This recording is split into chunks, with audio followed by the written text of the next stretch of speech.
नमस्कार दोस्तों, crime story channel पर मैं राजेश आपका स्वागत करता हूं। दोस्तों, आज मैं आपको अपराध की जिस वारदात के बारे में बताने जा रहा हूं वो वारदात है कोटा, राजस्थान से। तो चलिए दोस्तों, इस वारदात के बारे में हम लोग विस्तार से जानते हैं। रविवार 21 जनवरी 2018 का दिन था। कोटा स्टेशन की बाहरी हदों से शुरू होने वाले बाजार में रोजमर्रा की रौनक जस की तस कायम थी। अगर कोई फर्क था तो इतना कि लोगों के चेहरों पर कसमकस के भाव थे और शॉपिंग की बजाय उनकी उत्सुकता चोपड़ा फार्म हाउस जाने वाली गली नंबर 2 की तरफ थी, जिसे पूरी तरह पुलिस कर्मियों ने घेर रखा था। तेज होती खुसुर-फुसुर से ही पता चला कि किसी ने एक महिला और उसके बेटे की हत्या कर दी है। ये वारदात वहां रहने वाले चर्चित भाजपा नेता नीरज परासर के परिवार में हुई थी। बदमाशों ने घर में घुसकर नीरज परासर की पत्नी सोहनी और 12 साल के बेटे पीयूष को गोली मार दी थी। बेटी तान्या वारदात का शिकार होने से बच गई थी। दरअसल गोली लगने से पहले ही सोहनी ने उसे घर से बाहर फेंक दिया था। शोर मचा तो आसपास के रहने वाले लोग फौरन मौके पर पहुंच गए, लेकिन बदमाश तब तक भाग चुके थे। खबर मिलने पर भीम मंडी के थाना प्रभारी राम खिलाड़ी पुलिस बल के साथ वहां पहुंच गए थे। इस दोहरे हत्याकांड की खबर जब उन्होंने आला अधिकारियों को दी तो एएसपी समीर कुमार, डीएसपी शिव भगवान गोदारा, राजेश मेश्राम भी वहां आ गए। 10 मिनट बाद आईजी विशाल बंसल और एसपी अंशुमान भूमिया भी वहां पहुंच गए। पुलिस अधिकारियों के सामने जो चुनौती मुंह खोले खड़ी थी उससे निपटना आसान नहीं था, क्योंकि कुछ ही दिनों पहले स्टेशन क्षेत्र में एक और भाजपा नेता की दिन दहाड़े हत्या कर दी गई थी। इसके अलावा शहर में हत्या की और भी कई वारदातें अनसुलझी पड़ी थी। इस सबको लेकर एसपी साहब के चेहरे पर तनाव साफ दिखाई दे रहा था।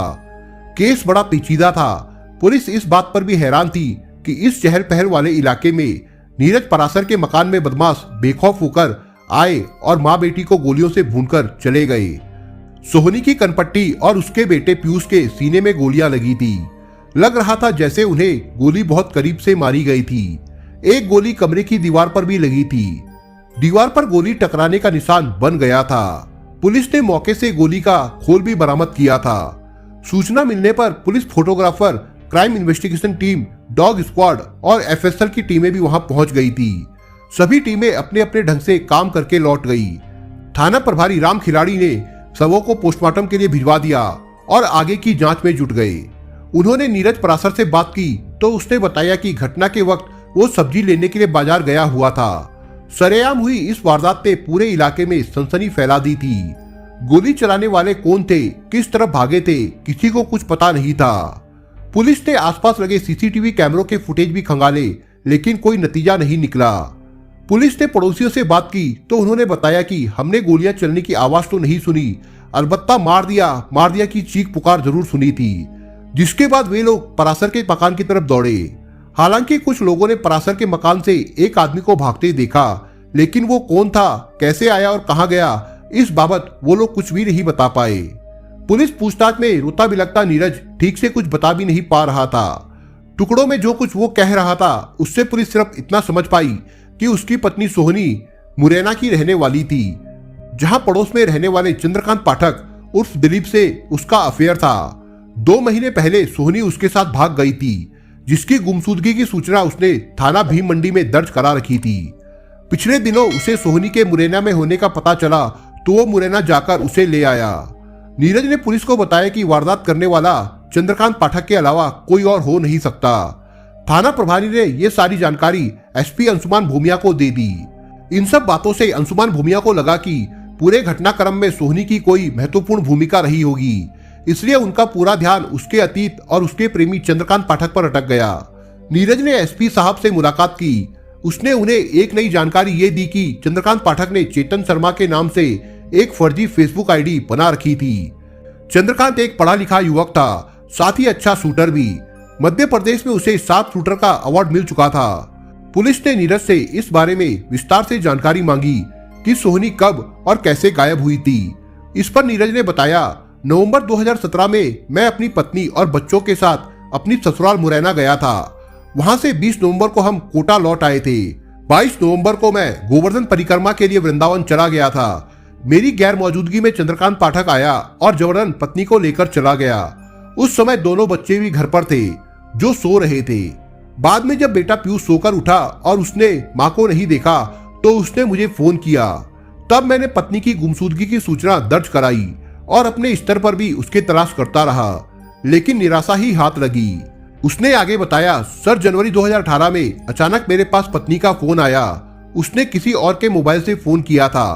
पत्नी ने मुझे बताया कि चंद्रकांत ने उसे कैद करके रखा है, आकर उसे छुड़ा ले। ये जानने के बाद मैं मुरैना गया और पत्नी को साथ लेकर कोटा आ गया। चंद्रकांत पत्नी से कोई संपर्क ना कर सके, इसलिए मैंने पत्नी का फोन नंबर भी बदल दिया था। इससे खींचकर एक दिन चंद्रकांत ने मुझे फोन पर ही धमकी दी थी कि सोहनी से बात करवा दो, वरना पूरे परिवार को जान से मार देगा। नीरज से पूछताछ के समय एसपी अंशुमान भूमिया भी वहां मौजूद थे। उन्होंने नीरज को तीखी नजरों से देखा। वह उनसे आंखें नहीं मिला सका। नीरज के हाव भाव और बातों से उन्हें उसी पर शक होने लगा था, लेकिन उन्होंने जानबूझकर उसे ज्यादा कुरेदना उचित नहीं समझा। इसी बीच एक नई जानकारी ने पुलिस की तहकीकात का रुख मोड़ दिया था। पता चला कि चंद्रकांत पाठक शनिवार 20 जनवरी 2018 की देर रात कोटा पहुंचा था और स्टेशन क्षेत्र के ही एक होटल में ठहरा था। पुलिस का मानना था कि निश्चित रूप से उसने अगले रोज 21 जनवरी को दिन भर नीरज के घर के आसपास रेकी की होगी और जैसे ही उसे मौका मिला वो वारदात को अंजाम देकर भाग गया। पुलिस ने नीरज और सोहनी की फेसबुक देखी तो इस प्रेम कहानी का काफी कुछ खुलासा हो गया। फेसबुक पर मोहब्बत और नफरत के जज्बात साथ साथ मौजूद थे। पत्नी के इस तरह छोड़कर चले जाने से नीरज परासर इस हद तक परेशान था कि उसकी यादें सहेजने के लिए पुराने फोटो शेयर करने के साथ मोहब्बत और हिकारत दोनों उगल रहा था। 15 दिसंबर 2017 को नीरज ने अपनी फेसबुक पर लिखा, I hate Sohni Parasar and my life. 28 दिसंबर को सुर बदला तो उसके मन में सोहनी के लिए तड़प पैदा हुई। उसने लिखा, आप कहाँ हो सोहनी, कम बैक प्लीज। 31 दिसंबर को मोहब्बत ने जोर मारा तो नए साल की मुबारकबाद देते हुए लिखा, wish you a happy new year Sohni Parashar. 5 जनवरी को वैराग्य का भाव जागा तो कुछ अलग ही असलियत उजागर हुई। सोहनी पैसे की दीवानी थी। नीरज ने आगे लिखा, इस दुनिया में कोई रिश्ता इंपॉर्टेंट नहीं है, सब कुछ केवल पैसा है। पुलिस ने चंद्रकांत पाठक के फर्जी नाम चेतन शर्मा की फेसबुक सर्च की तो चंद्रकांत और सोहनी की तूफानी मोहब्बत खुलकर सामने आ गई। 15 जनवरी को चंद्रकांत ने सोहनी के साथ करीब 150 फोटो शेयर की थी, जो होटलों में मौज मस्ती और घूमने फिरने की तस्दीक कर रहे थे। 17 जनवरी 2018 को चंद्रकांत ने जो कुछ फेसबुक पर लिखा उसने उसके इरादों पर मुहर लगा दी। चंद्रकांत ने लिखा था, इस दुनिया को अलविदा, मेरी जिंदगी यहीं तक थी, माफ कर देना, सभी का दिल दुखाया बट गलत था मैं, माफ कर देना, लव यू ऑल, सॉरी। टूटे हुए दिल से निकले अल्फाज चंद्रकांत की उस मनोदशा की तस्दीक कर रहे थे जब कोई शख्स खुदकुशी का फैसला करता है, जबकि सोहनी का कत्ल तो कुछ और ही कहानी की तरफ इशारा कर रहा था। मामला काफी संदिग्ध था। नीरज अपनी बात पर अडिग था कि उसकी पत्नी सोहनी की हत्या चंद्रकांत पाठक ने ही की है, लेकिन एसपी अंशुमान के इस सवाल का उसके पास कोई जवाब नहीं था कि अगर तुम्हारी पत्नी से उसका अफेयर था तो आखिर ऐसा क्या हुआ कि वो उसकी हत्या करने पर आमदा हुआ, और मासूम बच्चे से चंद्रकांत की क्या दुश्मनी थी जो उसने उसे भी गोली मार दी। नीरज इस बात पर भी चुप्पी साधे रहा। एसपी अंशुमान ने अतिरिक्त पुलिस अधीक्षक समीर कुमार की अगुवाई में तेज तर्रार अफसरों डीसीपी शिव भगवान गोदरा, राजेश मेश्राम और भिमंडी नयापुरा और रेलवे कॉलोनी के थाना प्रभारियों को शामिल करके एक पुलिस टीम बनाई और चंद्रकांत की तलाश में भेज दी। इस टीम ने उसे बिलासपुर, श्योपुर और देहरादून में तलाशा। पुलिस की ये कोशिश रंग लाई। चंद्रकांत को मध्य प्रदेश के श्योपुर से गिरफ्तार कर लिया गया। थाने लाकर जब उससे पूछताछ की गई तो पता चला कि वो उच्च शिक्षित था। उसने मैथ्स, केमिस्ट्री और कंप्यूटर साइंस में मास्टर डिग्री प्राप्त की थी। इतना ही नहीं, वो सटीक निशानेबाज भी था। उसे बेस्ट शूटर का प्रेसिडेंट अवार्ड भी मिल चुका था। वो एनसीसी का सी सर्टिफिकेट होल्डर भी था। एसपी भूमिया ने उससे पूछा कि इतना क्वालिफाइड होकर भी उसने इतनी संगीन वारदात को अंजाम कैसे दिया। इस बारे में उसने जो कुछ बताया उससे पूरी कहानी मोहब्बत पर आकर सिमट गई। चंद्रकांत पाठक उर्फ दिलीप उर्फ चेतन शर्मा मूल रूप से मुरैना के दत्तपुरा का रहने वाला था। सोहनी का परिवार उसके घर के ठीक सामने ही रहता था। दोनों का बचपन एक साथ खेलते पढ़ते बतियाते बीता था। बचपन की ये दोस्ती कब प्यार में बदल गई दोनों ही ना समझ सके। अलबत्ता दोनों मोहब्बत में इस कदर डूबे थे कि एक दूसरे के बिना रहने की कल्पना करना भी उन्हें गवारा नहीं था। लेकिन पारिवारिक बंदिशों के कारण ये मोहब्बत जीवन साथी की डोर में नहीं बंध पाई। कालांतर में सोनी का विवाह कोटा के नीरज पराशर से हो गया और चंद्रकांत ने भी परिवार की जिद के आगे सिर झुकाकर कहीं दूसरी जगह शादी कर ली। दोनों अलग अलग रिश्तों की डोर में बंद तो गए, लेकिन आशिकी खत्म नहीं हुई। चंद्रकांत के पिता का मुरैना में डीजे का काम था। वो पिता के काम में ही हाथ बटाने लगा। बाद में चंद्रकांत के भी एक बेटा हो गया और सोहनी भी 2 बच्चों की मां बन गई। इसके बावजूद भी सोहनी और चंद्रकांत के संबंध बने रहे। सोहनी अपने मायके मुरैना आती तो वो चंद्रकांत से जरूर मिलती। किसी तरह नीरज को इस बात की भनक लग गई। इसके बाद दोनों ने मिलने में एहतियात बरतनी शुरू कर दी। चंद्रकांत का कहना था कि कोई 2 महीने पहले मैं बिलासपुर में था, सोहनी वहीं आ गई थी। सोहनी अपनी ससुराल वालों को बिन बताए आई थी। इसके बाद चंद्रकांत ने सोहनी के साथ रहना शुरू कर दिया था। इसी दौरान चंद्रकांत ने 20 लाख रुपए में अपनी दुकान बेच दी। वो रकम उसके पास मौजूद थी। इस बीच सोहनी उसकी गैर हाजिरी में अपने पति के साथ कोटा चली गई। जाते समय वो मेरे 2 लाख रुपए और गहने अपने साथ ले गई थी। सोहनी ने मेरे साथ फरेब किया था। सोहनी के कत्ल की नौबत क्यों आई?